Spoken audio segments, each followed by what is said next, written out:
thinking about the future, but more importantly, creating a future and creating your own future. So let's jump into what that might mean. And I'm going to have a little bit of fun with this, but I believe these 5 ideas within 5 to 10 years will be large companies, which we don't know the name of the company yet. They'll be, probably who runs the company will be the next young billionaires. So here's the first idea. Today, and I think most of us would agree, we're starting to get too much information. The first generation of the web was just this onslaught of information. It was tamed a little bit by Yahoo.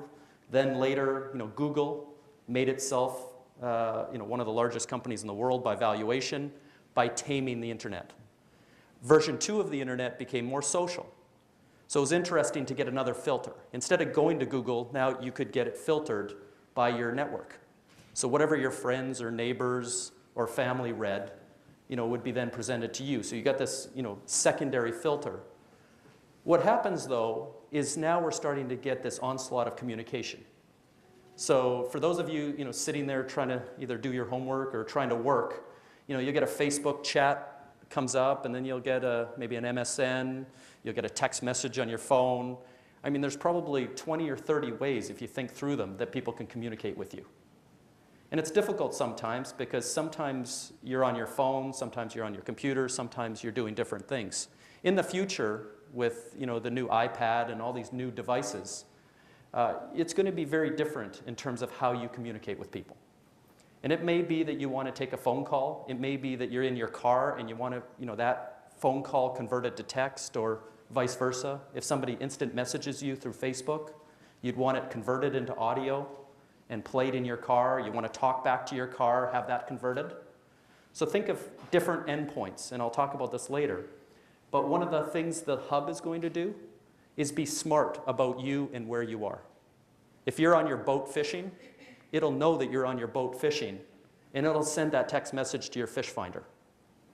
Your fish finder is a better device than your iPhone because it floats and it's waterproof, for those of you that ever lost a phone over the side of a boat. So, being there is one example. If you're laying in bed, it's another example. If you're in your kitchen, it's another example. Technology will get smart based on where you are. Your phone has a GPS in it. It's got a motion detector in it. It will know where you are.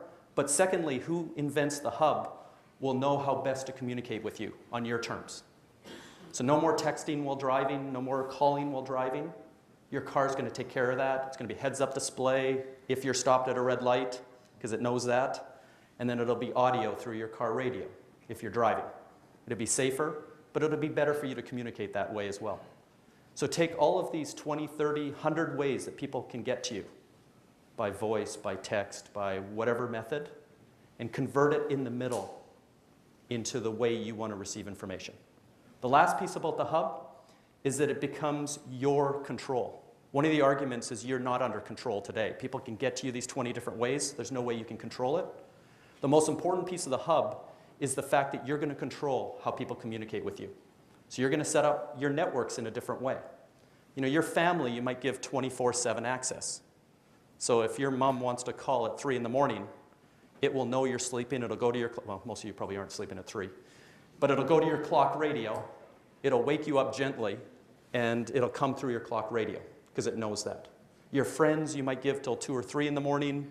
If you work, some of your colleagues, you might give 9 to 5, 1 minute after 5, there's no way to get to you. This is going to be able to lock down how you communicate. It's going to be more multi-threading in terms of the way you communicate during the day. It's all going to be in 140 character snippets. But the point is, it doesn't matter what endpoints you're on. You will see your friend or colleague live. They'll be showing green. But again, you don't know if they're fishing, and you don't know if they're sleeping. But it really doesn't matter, because if you have access, it will go to them in the right way. And that's that hub. And this will be created by someone. And we're all 5 years from now going to be using a hub like this.